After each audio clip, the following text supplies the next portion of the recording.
Hello, and welcome to the TI Precision Labs module introducing initial error sources in an RTD measurement system. An initial error source is defined at a specific temperature, typically 25 degrees Celsius. This module identifies each initial error source in an RTD measurement system as well as its effect on the measurement. A follow-up presentation discusses how these errors are affected by a change in temperature, as well as additional system error sources. To begin, let's identify the types of errors. Shown here is a typical RTD measurement system that includes a 4-wire RTD connected to a terminal block, a low-side reference resistor, an ADC with an integrated PGA and current sources, and a controller to perform the resistance to temperature conversion. This system has several common error sources. The ADC and amplifier can contribute multiple types of error. In this image, the amplifier is integrated into the ADC package, but the same error analysis applies for a discrete amplifier. In either case, the amplifier and ADC can contribute offset and gain errors, linearity errors, and drift errors. While both components can also contribute noise, this topic is not discussed further in this presentation. Instead, refer to the Precision Lab series on ADC noise for a detailed noise analysis. The precision resistor, used to establish a ratiometric reference voltage, can contribute initial accuracy and temperature drift errors. We will assume there is no IDAC error because of the ratiometric reference configuration. However, IDAC mismatch error does need to be considered for 3-wire RTD measurement systems using 2 IDACs. This topic is covered in detail in a previous Precision Labs module discussing challenges with 3-wire RTD systems. Please review that module for more information about errors related to IDAC mismatch. The RTD itself can contribute error in the form of variation in the sensor accuracy, self-heating, and lead wire mismatch. Finally, the controller can introduce computational errors in the resistance to temperature conversion process. Given the complexity of the different error sources, this topic will be split into 2 parts. This presentation focuses on the initial errors, which are highlighted by the blue boxes. A subsequent presentation will explore the remaining error sources as well as temperature drift errors. Let's begin by analyzing initial offset error. Shown on the left in green is the transfer function for an ideal error-free system. This transfer function has some slope, mideal, that generates an ideal output code from an applied input voltage. Notably, the equation for this curve has a y-intercept of 0. Offset error introduces a non-zero y-intercept to this curve, shifting it up or down if the offset is positive or negative respectively. The red curve represents the system transfer function with a positive offset error. Note that this plot assumes no other errors are present in the system to keep the analysis simple. Now that the system has an offset error, the applied input voltage produces a different measured output compared to the ideal transfer function. This different output code correlates to a different measured RTD resistance, which results in the wrong calculated temperature. Fortunately, the typical RTD measurement system calibration process removes offset error.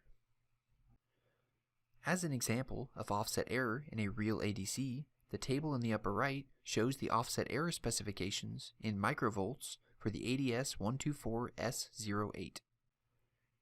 This ADC is a 24-bit 13-channel delta sigma ADC with an integrated amplifier that is commonly used for RTD measurements. Due to the integrated amplifier, the offset specifications for this ADC represent the combined offset of both the ADC and the amplifier, and can vary depending on the selected gain. Note that the offset is typically specified referred to the input of the amplifier, which is the case for this ADC. To understand how offset affects the measurement, the graph in the bottom right plots the percent change in input voltage contributed by offset as the input voltage sweeps from 100 mV to 2.5 volts. The plot uses an offset specification of 120 microvolts, which is the offset error when the PGA is bypassed. Importantly, the percent error decreases as the input voltage increases. For example, the error is 0.12% when the input voltage is 100 millivolts, while the error is approximately 0 when the input voltage is 2.5 volts. These results indicate that offset error is an absolute parameter, or one that does not scale with input voltage. Therefore, offset error tends to dominate the overall error budget when the input signals are small. Let's move on to discuss gain error. Shown on the left in green is the same plot of the error-free system transfer function presented on the previous slide. Gain error changes the slope of this curve, rotating it up or down if the gain error is positive or negative respectively. The red curve represents the system transfer function with a positive gain error. Note that this plot assumes no other errors are present in the system to keep the analysis simple. Now that the system has a gain error, the applied input voltage produces a different measured output compared to the ideal transfer function. This different output code correlates to a different measured RTD resistance, which results in the wrong calculated temperature. Fortunately, the typical RTD measurement system calibration process removes gain error. As an example of gain error in a real ADC, the table in the upper right shows the gain error specifications in ppm for the ADS124S08, the 24-bit Delta Sigma ADC introduced on the previous slide. Similar to offset error, the gain error for this ADC is the combined gain error of both the ADC and the amplifier, and can vary depending on the selected gain. To understand how gain error affects the measurement, the graph in the bottom right plots the percent change in input voltage contributed by gain error as the input voltage sweeps from 100 millivolts to 2.5 volts.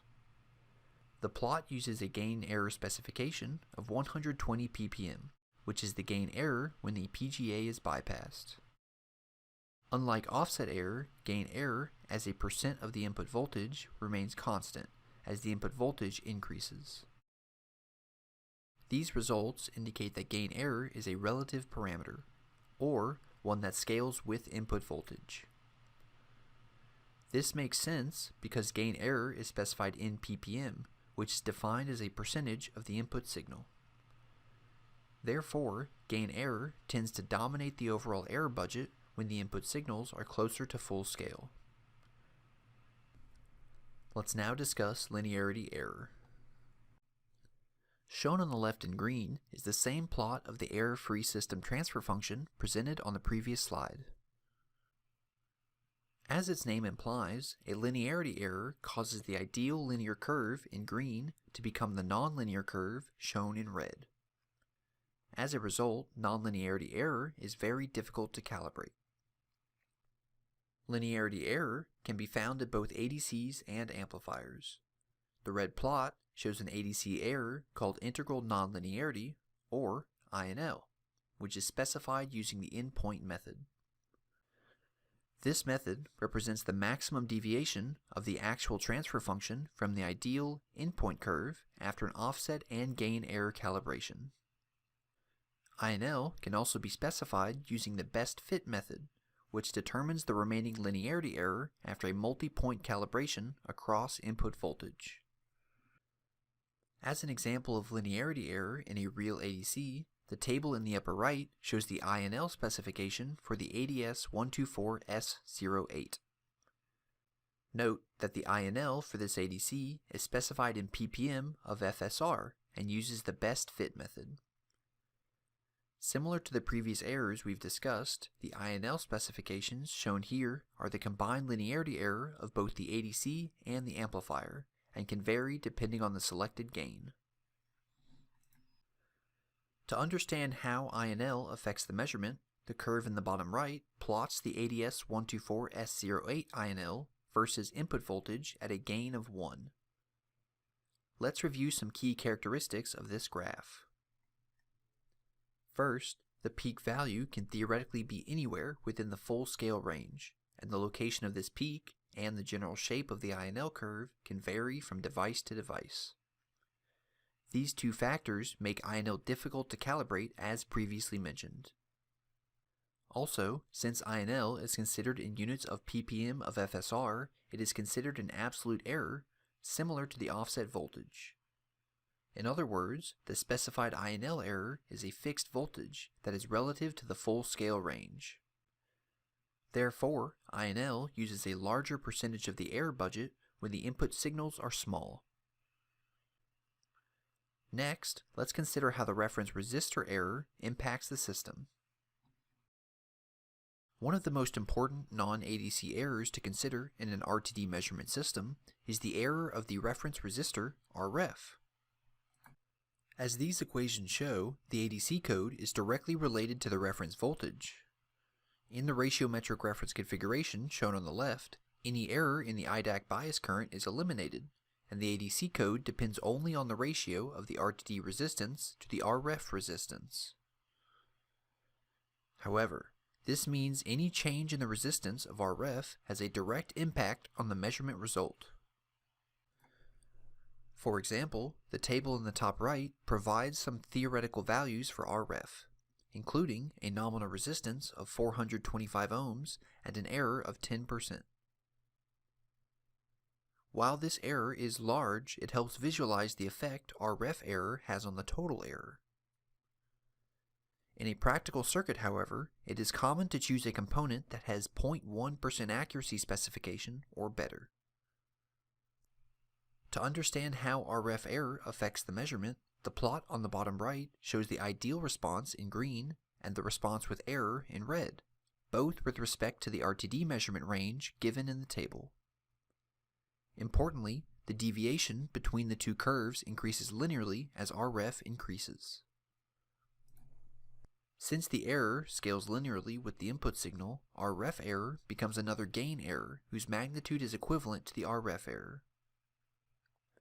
In many real-world RTD measurement systems, Rref error dominates the overall system error because it directly changes the reference voltage used by the ADC. Fortunately, the typical RTD measurement system calibration process removes initial reference resistor error. For analysis regarding additional RTD measurement system error sources, as well as overtemperature errors, review a subsequent Precision Labs module series. That concludes this video. Thank you for watching. Please try the quiz to check your understanding of this video's content. Question 1. Tolerance on the reference resistor will translate into what error source? The correct answer is A, gain error. Question 2. True or false? Linearity error is easily calibrated out of an RTD measurement system. The correct answer is B, false. Linearity error typically has a third-order relationship with input voltage, making it very difficult to remove through calibration. However, linearity error is typically small such that it does not significantly impact the error budget.